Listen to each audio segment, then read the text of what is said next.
Hello dears, welcome back to Eduport. So നമ്മുടെ +2 2026 ഏതാണ്ട് നമ്മുടെ ഹയർ സെക്കൻഡറി ബോർഡ് എക്സാമും അതോടൊപ്പം തന്നെ നമ്മുടെ മെയിൻ ആയിട്ടുള്ള എൻട്രൻസ് എക്സാംസ് ഒക്കെ ഇങ്ങനെ കഴിഞ്ഞു വരികയാണ്. സോ പലർക്കും ഉണ്ടാവുന്ന ഒരു കൺസേൺ ആണ്, ശരിക്കും ഞാൻ റിപ്പീറ്റ് ചെയ്യേണ്ടതുണ്ടോ, അല്ലെങ്കിൽ ഞാൻ റിപ്പീറ്റ് ചെയ്ത ഒരു വർഷം എനിക്ക് വേസ്റ്റ് ആവോ, അല്ലെങ്കിൽ അതൊരു ഇൻവെസ്റ്റ്മെന്റ് ആയി മാറുമോ എന്നുള്ളത്. സോ സെർട്ടൻ ക്വാളിറ്റി ഉള്ള ആൾക്കാരാണ് കേട്ടോ ആക്ച്വലി റിപ്പീറ്റ് ചെയ്യേണ്ടത്. സോ ആ ക്വാളിറ്റി ഏതൊക്കെ എന്നുള്ളതാണ് ഞാൻ ആക്ച്വലി നിങ്ങളുമായിട്ട് കമ്മ്യൂണിക്കേറ്റ് ചെയ്യാൻ ഈ വീഡിയോയിൽ ആഗ്രഹിക്കുന്നത്. സോ അതിലേക്ക് ഫസ്റ്റ് വരികയാണെങ്കിൽ ഒരു ഫാൾസ് നോഷനാണ് മാർക്ക് ക്രൈറ്റീരിയ എന്ന് പറയുന്നത്. ഇപ്പോൾ NIT കാലിക്കറ്റിലേക്ക് വരികയാണെങ്കിൽ NIT കാലിക്കറ്റിൽ എനിക്ക് പരിചയമുള്ള പലരും, അതായത് 80% അതിന് താഴെ മാർക്ക് ഹയർ സെക്കൻഡറി ബോർഡ് എക്സാമിലുള്ള ഒരുപാട് പേര് എനിക്ക് പരിചയമുണ്ട് കേട്ടോ. ഈവൻ ദോ ഒരു ഫിസിക്സ് എക്സാമിന് +1 ഫെയിലായ ആൾ പോലും എനിക്കറിയാം. പിന്നെ നമ്മുടെ മാർക്ക് ക്രൈറ്റീരിയ ഇല്ലാണ്ട് പിന്നെ പലരും പറയുന്നതാണ് നമ്മുടെ JEE മെയിൻസിൽ നമ്മൾ ഓൺഗോയിങ്ങിൽ എഴുതുമ്പോൾ ഉണ്ടായിരുന്ന പെർസെൻറ്റൈൽ. ഇവിടുത്തെ അതിന് ഞാൻ ഒരു ബെസ്റ്റ് എക്സാമ്പിളാണ് ഞാൻ. കാരണം എൻ്റെ +2ൻ്റെ ഒപ്പമുള്ള പെർസെൻറ്റൈൽ എന്ന് പറഞ്ഞാൽ 34% കേട്ടോ. അപ്പം 34% ഞാൻ എജുപോർട്ടിൽ റിപ്പീറ്റ് ചെയ്തു. ദെൻ ഇപ്പോൾ NIT കാലിക്കറ്റിൽ പഠിച്ചുകൊണ്ടിരിക്കുകയാണ്. അപ്പോൾ ആക്ച്വലി നമ്മുടെ മാർക്ക് എന്ന് പറയുന്ന ഒരു ക്രൈറ്റീരിയ അല്ല, ഇതിന് ഞാൻ അങ്ങോട്ട് വെട്ടുകയാണ്. പിന്നെ രണ്ടാമത്തെ സാധനമാണ്, അല്ലെങ്കിൽ ഒന്നാമത്തെ സാധനമാണ് ഹാർഡ് വർക്ക് എന്ന് പറയുന്നത്. ആക്ച്വലി പലപ്പോഴും JEE കുറിച്ച് സംസാരിക്കുമ്പോൾ പലരും പറയാറുള്ള സാധനമാണ് ഭയങ്കര ടാലൻറ്റ്, ഭയങ്കര ഇൻ്റലക്ച്വലി ഹൈ ആയിട്ടുള്ള ആൾക്കാരാണ് മറ്റേ NIT-ലും മറ്റുമൊക്കെ എത്തുക എന്നുള്ളത്, IIT-കളിലൊക്കെ എത്തുക എന്നുള്ളത്. ആക്ച്വലി ടാലൻറ്റ് ഉണ്ട്, ടാലൻറ്റ് ഇല്ല എന്ന് ഞാൻ പറയുന്നില്ല. പക്ഷേ ടാലൻറ്റ് മാക്സിമം പോയ ഒരു 10 to 15% അല്ലെ അപ്രോക്സിമേറ്റ്ലി ഒരു 50% എടുക്കുകയാണെങ്കിൽ 15% ടാലൻറ്റും ബാക്കി 85% ഞാൻ പറയാ ഹാർഡ് വർക്കും എന്നുള്ളതാണ്. അപ്പോൾ ഇതിന് രണ്ടിനും, അതായത് നമുക്ക് ഒരുപാട് ടാലൻറ്റ് ഉണ്ടെന്ന് വിചാരിച്ച് നമുക്ക് കിട്ടണമെന്നില്ല, നമ്മൾ അതിൻ്റെ കൂടെ ഹാർഡ് വർക്കും കൂടെ ചെയ്യണം. 85 അല്ലെങ്കിൽ നന്നായിട്ട് ഹാർഡ് വർക്ക് ചെയ്യുന്നവൻ നമ്മളെ പിന്തള്ളി കയറിപ്പോവും.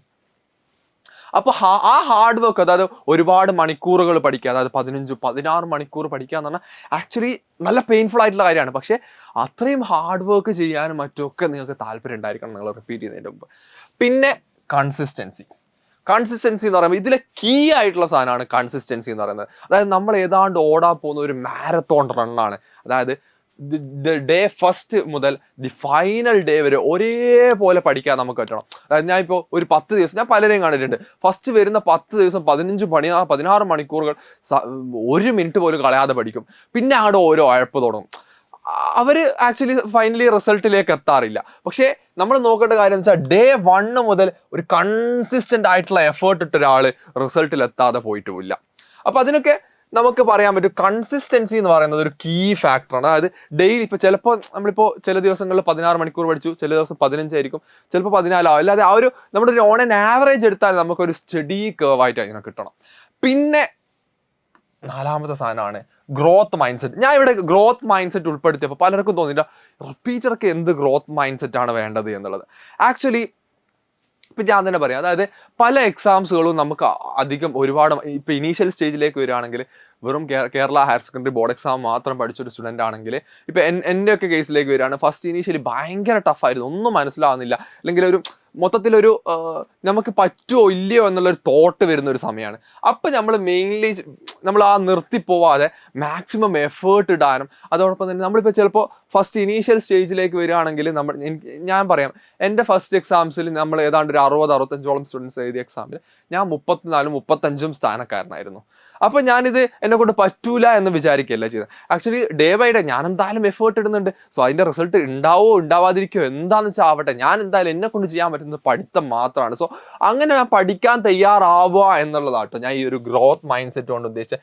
സോ ഇതിൽ ഗ്രോത്ത് മൈൻഡ് സെറ്റ് എന്ന് പറയുന്നത് ഭയങ്കര ഇമ്പോർട്ടൻ്റ് ആണ്. കാരണം ആക്ച്വലി നമ്മൾ ഫ്രസ്ട്രേറ്റഡ് ആവും. ചിലപ്പോൾ നമ്മൾ ഒരുപാട് പഠിച്ചിട്ട് നമുക്ക് ചിലപ്പോൾ അത്രയും റിസൾട്ട് കിട്ടിക്കൊള്ളുന്നില്ല. അപ്പം നമ്മൾ ഇങ്ങനെ മൂവ് ഓൺ ചെയ്ത് തന്നെ നമ്മൾ എന്തായാലും പഠിക്കും എന്നുള്ള രീതിക്ക് ഇങ്ങനെ പഠിച്ചാൽ ഡെയിലി അത് consistent effort plus hard work ഉണ്ടെങ്കിൽ ഉറപ്പായും അടുത്ത വർഷത്തെ നമ്മുടെ എക്സാം റിസൾട്ടിൽ നിങ്ങൾക്ക് എത്തിച്ചേരാൻ പറ്റും. അപ്പോൾ ഈ ഒരു 4 ക്വാളിറ്റീസും നിങ്ങൾക്ക് ഉണ്ട് എന്ന് തോന്നുകയാണെങ്കിൽ നിങ്ങൾ ആക്ച്വലി ചെയ്യേണ്ട കാര്യം എന്ന് വെച്ചാൽ ആസ് സൂൺ ആസ് പോസിബിൾ, എത്രത്തോളം പെട്ടെന്ന് പറ്റുമോ അത്രത്തോളം ഒരു റിപ്പീറ്റർ ബാച്ചിൽ ജോയിൻ ചെയ്യുക എന്നുള്ളതാണ്. അതിന് നിങ്ങൾക്കൊരു സുവർണ അവസരമാണ്. കേരളത്തിലെ ഫസ്റ്റ് റിപ്പീറ്റർ ബാച്ച് മെയ് 6 എജുപോർട്ടിൽ സ്റ്റാർട്ട് ചെയ്യുന്നുണ്ട്.